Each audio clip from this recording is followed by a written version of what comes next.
YouTube, and welcome back to the channel of Trainman 2. This is going to be an update video on what I've been up to for quite a while. As you can see, there's a pretty good sized mess over here. This is also going to be an update on what I'm going to be doing with the channel here in the future. On this desk here are a few things that I've purchased recently, and a couple of things are gifts from a friend. Part of the reason why I haven't been doing a lot of modeling is I have something that I've been kind of worried about. This center wall here was added to the shop after I moved in. There's another room under the duct under there that is set up for the actual train room, and then in here is the working area. You can see that's really cluttered, a mess right now because I've been moving a lot of things around and had a lot of projects going. I'll go ahead and show the new things that I've got. I bought a Conrail patch GP9. It's going to be a SP Coda unit. I'll have to change out the fans to the two smaller fans. I have to change out the horn and take off these little air filters, or whatever you want to call them. And then slightly modify the side frame down by the fuel tank. But it is it's a sound unit, Tsunami 2, and I got a GP7U in BNSF. I'll show you later on what's going on in there and the reason why I'm not working on the big layouts here in a little bit, but for the most part, not these pieces of pink foam, I have more, but I want to take a 4x8 foot sheet of pink foam and make a interchangeable diorama. Part of it will be like a generic 1994 Los Angeles area for Southern Pacific, and then I can take the engines, freight cars, the vehicles, some of the stuff off, and interchange it out to early BNSF, like, I don't know, 1998 or 97, right around in there, and then run that unit. And then I'll just, call the area, because it will be generic. There'll be signs, there'll be, homemade structures, scratch built, and it'll be like in Vernon, California, because I want to model the Malabar job. I've got the switches for it. Most of them are micro engineering. They're all code 83. 3 left, 1 right, 1 curved left, 1 sharp turn right, which is a Wathers Shinohara, and then the curved is a Wathers Shinohara, and then some Atlas straight pieces. So it's going to be jumbled together. I also have some flex track. I think it's up there. Yeah. So anyway, I just got a lot of cool things for it. There's a Southern Pacific caboose that I got from Jim Samsila. I also got some other things from him. I purchased some freight cars from him, and he threw in this one and another one for free. So it was really, really nice of Jim to do that. These cars are really nice. I got this one here. It's an Illinois grain hopper for what, TLDX. Very nice. This one's actually going to go on the CC&P layout that I have. I'll show you that here in a little bit. Then an LBF Colombian Callets he sent for free. This is a really nice car. It's pretty rare. It's a LBF 50-foot high cube with tangent wheels and 158 KDs and high-tech details, rubber air hoses. So I'll show all of these in detail later in another video. And I got this Trans-America trailer off them. And then those 3 cars. An ACF for Intermountain Golden West Service patch. Atlas Master Amador Central. Pretty rare car. Very, very detailed. I love the Atlas Master line. They're actually really nice cars. And then an Exact Rail Platinum wood chip car. Extremely, extremely nice models. So I'm very happy with those. Jim is such a cool guy. I don't know what else to say. He continues to wow me. Pretty nice dude. And then I got a box of details and just, you know, a bunch of little things that I'm going to use for the mid-90s layout. Some shopping carts from Gold Medal. And 82 Accord. And just lots of little things. More cars and lights and everything. I got this, bought this lot of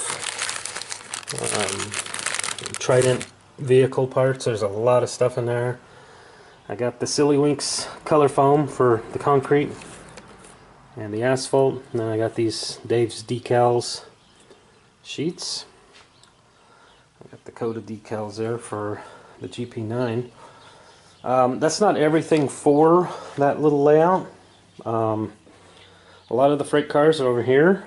Like I have another Exact Rail Platinum beer car that I got from Jim.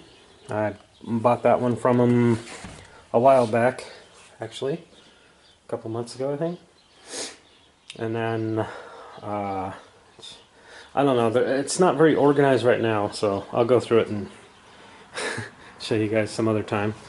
But I'll come over here to the workbench area. Oh, there's the track up there. Some of it's code 55. I have some more code 83 on the way. And I bought this set of Athearn ready to roll GP38-2 handrails for this locomotive. It's a Atlas GP39-2. That's the Portland Western Independence. If you look behind it, that's the Athearn Genesis version of the 2302. And the handrails are just so much thinner on the Athearn model. The pilot, I believe, is incorrect, so it'll be easy to do the end handrails if I change the pilot out. The handrails probably don't line up. I'm guessing pretty much 100% they don't line up. But I'll modify them to fit them on there because the Atlas engine runs excellent, but the handrails are just really not all that great. So I got a lot of stuff on the workbench too. Don't mind the mess. I'll go ahead and sit down here and show you what I got. These 2 covered hoppers are for the diorama layout that I'm going to be doing. This one is a little out of date with the black logo. That's more like 50s or early 60s. So I'm probably going to update these, modify them slightly, you know, just make them look better. And I got an Atlas Master XBLMA BX166 beer car for Santa Fe. I've got to weather that thing up. I've been working on some center beams and a bunch of other stuff. I got these decals, Northern Pacific, for a couple of high-tech details cars. Actually, I'm just doing the top one. It's undecorated. And the bottom one is a Milwaukee car. I'll go ahead and take a look at this. Yeah, high-tech details make some really nice 40-foot high cubes, and you know, the way the budget is and everything, I can't really afford the tangent cars because they're really expensive. They're really nice models, don't get me wrong, they're amazing. I want one. But if you do find them, they're around 50 bucks with shipping because I don't have a hobby shop near me. Sorry. I bought some colored pencils, metallic color crayon pencils. and some brush markers. One side down here is the fine tip, and up here is the brush paint marker. I want to try to use those for graffiti. I do have some other new, I don't want to get too close to that light, but there's lots and lots of projects stacked up all over for different freight cars and everything that I've gotten. Probably, I can't remember in the last video what I showed you or not. Oh, I bought a Soundtrack's Economy decoder and speaker for this, the Athearn Ready to Roll GP60M number 122, and there's the 1852 Willamette Pacific. This I can't remember if I showed you or not. This is newer. The Broadway Limited Rock Island E8 number 652. I'm gonna renumber it to 650. I kind of put all my N-scale on the back burner as well. I got plenty of, you know, like new parts and everything ready to go, and stuff hanging up, and some John Tyson kits. If you know who John Tyson is, he sells awesome vehicles online on eBay. You know, just parts and pieces. I did get a lot of other things. I got a lot of paint and stuff, but that's not important. So I'm going to cut away and then show you something. Alright, so in here, I only got 4 minutes left on this memory card, but this is the Milwaukee Road layout that I have in here. The Milwaukee Road layout is 4 foot wide by 16 foot long, and it is actually just too big to stay in this room if I'm going to build my dream layout in here. As you can see, that aisleway right there is about 2.5 feet wide, and that's the CC&P diorama that I'm working on. I would much rather have the 2 big layouts in here running up high. My upper chest level would be the Portland & Western, and then down lower, of course, just above the CC&P for like sit-down chair height would be the N-scale rock layout. That would just go all the way around. The HO scale layout would go right over that hole and then come all the way around. The rock N scale layout would come over right to that chair to the cutout and then stop. There'd be a point to point all the way around. But unfortunately, this has to go. I know I've been working on it for years, and it's a pretty cool layout. If I'm gonna do the dream layout, then this is gonna have to go. I did design it to where I could back it up into this corner, back up in here. Well, I've got my cluttered mess now, and then face it out toward that hole, move the desk and all that stuff, and then slide it right through there. This is 51 inches wide, this gap, and then just turn it and go right out the door with it. Yeah, it looks like this layout will be on the local Craigslist market here probably at the end of summer. I'd love to keep it. If I can get another storage area on my property, I'll probably keep it. But if not, you know, it's one or the other, and I'm collecting a lot of stuff for the big layouts, and I'd really like to get them run, but who knows, maybe a year or two from now is when I'll do it, but I'd like to do it at the end of this summer. I want to get some running videos on this layout before I decide anything, so there will be some actual trains running on my channel here pretty soon. This layout is up and running. It's together and everything's good. All the track is good. Yeah, anyway, we'll try and delete some videos and save some memory card space, and I'll be right back. Alright, so we're back. Fixed the memory issue. And I actually remembered while I was away that I got a few other new things. I got some new TTX high cubes from Jim as well. I bought a couple of models off of him, and then he sent a few others as gifts, which is really nice. I got this Golden West service car with custom graffiti, and then just a lot of cool stuff. I can't show everything. Oops. I'm going to make another video of showing the track arrangement and exactly what I'm going to do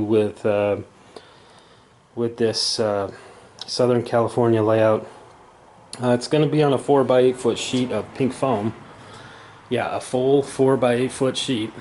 That's the bigger one there. It's not a full 4x8.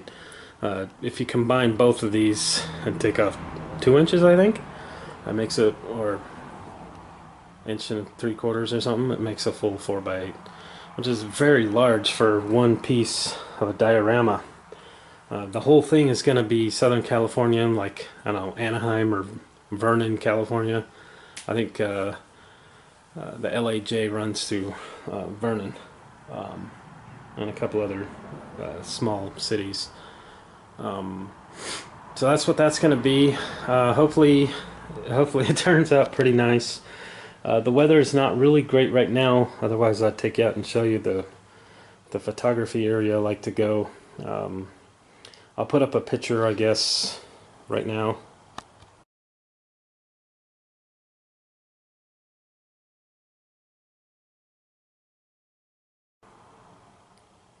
Okay, that picture was a couple of years old, but you get the idea of how it's set up. I have to wait for there to be no wind and the sun to be just right to get some really good shots.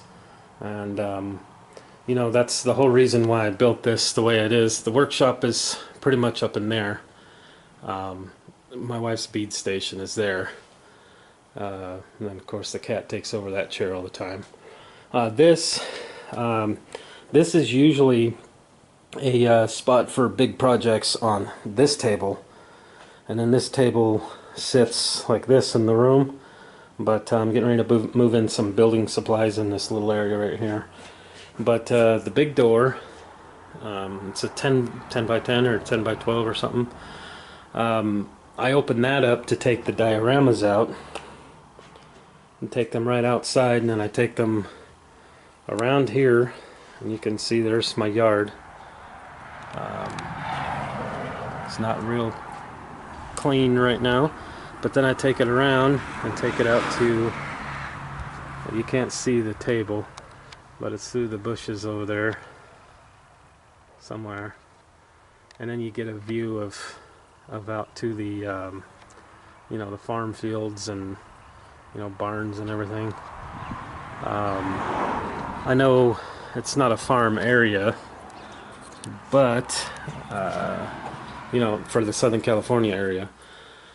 But if I get down low enough, it kind of cuts out the farm stuff in the background. You just get the sky, so it should be okay. But yeah, for the most part, that's what's going on. I don't want this video probably very long because I ramble, but that's what's going on. It's, you know, between work and my health issues, my wife has been sick. She just found out she's a diabetic, so just, you know, a getting old thing, and and trying to take care of everything else at the same time. Life. It's just life, really. But I really do want to get back into the building aspect of the hobby and my channel. I know you guys have probably been itching to see something cool going on, because I do too. You know, in evenings when I sit down on my computer, I like to see new videos pop up and you know, see some new things going on. So take care, and I will see you very soon.